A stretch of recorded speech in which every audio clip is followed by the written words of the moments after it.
नमस्ते। आज हम समझने वाले हैं प्रकाश और परावर्तन के पीछे की साइंस को, मतलब उसके रहस्यों को। तो चलिए सीधे शुरू करते हैं। ये एक ऐसा सवाल है जो हम सबके मन में कभी ना कभी तो आता ही है ना? कि भाई आईने में तो सब कुछ एकदम साफ साफ दिखता है, पर वही चीज दीवार पर या कागज पर क्यों नहीं दिखती? आज जब हम इस पूरी बात को समझेंगे ना, तो इसका जवाब भी एकदम साफ हो जाएगा।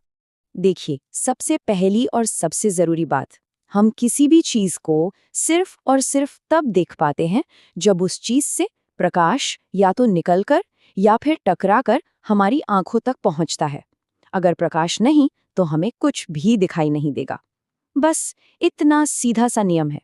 तो जब प्रकाश किसी सतह से टकराता है ना, तो वो कुछ नियमों को मानता है। और ये कोई सलाह नहीं है, ये फिजिक्स के मतलब भौतिकी के एकदम पक्के नियम हैं। आइए देखते हैं कि ये नियम आखिर है क्या।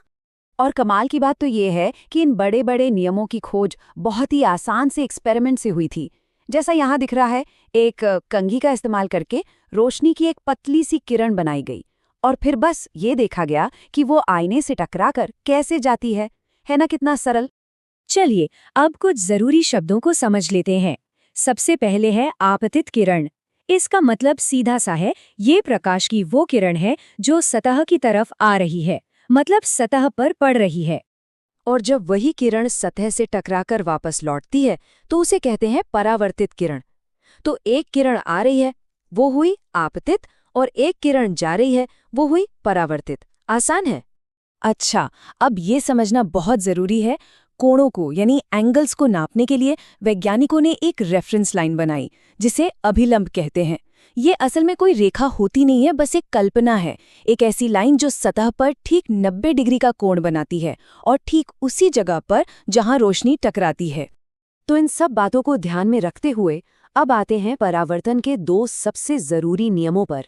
पहला नियम, जिस एंगल पर किरण आती है वो हमेशा उसी एंगल के बराबर होता है जिस पर वो लौट कर जाती है। और दूसरा नियम, आने वाली किरण, जाने वाली किरण और हमारी वो 90 डिग्री वाली अभिलंब रेखा, ये तीनों हमेशा एक ही प्लेन पर, एक ही सतह पर होती हैं। ये नियम हमेशा हर तरह की सतह पर लागू होते हैं। अच्छा, एक सवाल उठता है, अगर नियम हर जगह एक जैसे हैं, तो फिर एक आईना और एक कागज का टुकड़ा रोशनी को इतने अलग तरीके से क्यों लौटाते हैं? भाई, इसका जवाब छिपा है सतह के प्रकार में। चलिए इसे आगे समझते हैं। तो देखिए, सारा खेल सतह का है। आईने जैसी चिकनी सतह पर प्रकाश की सारी समानांतर किरणें एक साथ एक ही दिशा में लौटती हैं। इसे कहते हैं नियमित परावर्तन, और इसी से हमें एक साफ छवि दिखाई देती है। लेकिन कार्डबोर्ड जैसी खुरदुरी सतह पर समानांतर किरणें अलग अलग दिशाओं में बिखर जाती हैं। ये ठीक वैसा ही है जैसे शांत पानी में तो हमें अपना चेहरा साफ दिखता है, पर लहरों वाले पानी में सब धुंधला हो जाता है। यहाँ एक बहुत जरूरी बात समझनी है। विस्तृत परावर्तन में भी परावर्तन के नियम टूटते नहीं हैं। उस खुरदुरी सतह के हर छोटे से छोटे हिस्से पर हर एक किरण अभी भी नियम का पालन कर रही है। बस सतह ही ऊबड़-खाबड़ है, इसलिए किरणें अलग अलग दिशाओं में चली जाती हैं और कोई छवि नहीं बन पाती। चलिए अब बात करते हैं उस आईने की जिसे हम रोज इस्तेमाल करते हैं, यानी समतल आईना, और देखते हैं कि जो छवि वो बनाता है उसकी क्या-क्या खासियतें होती हैं। सोचिए, जब हम किसी नाई की दुकान में होते हैं, हम अपने सामने वाले आईने में देखते हैं और वो हमारे सिर के पीछे का हिस्सा दिखाने के लिए एक और आईना पकड़ते हैं। हम जो भी छवि देखते हैं ना, वो हमेशा कुछ खास नियमों का ही पालन करती है। तो इसकी 4 खास बातें हैं। पहली, छवि हमेशा सीधी होती है, कभी उल्टी नहीं होती।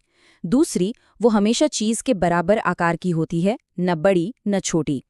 तीसरी, वो आईने के पीछे उतनी ही दूर दिखाई देती है जितनी दूर चीज आईने के सामने रखी होती है। और आखिरी बात, ये आभासी होती है, मतलब प्रकाश असल में वहां नहीं मिलता, इसलिए हम उस छवि को किसी पर्दे पर नहीं उतार सकते। और फिर आता है वो मजेदार हिस्सा जिसे हम सब ने महसूस किया है, पार्श्व व्युत्क्रमण।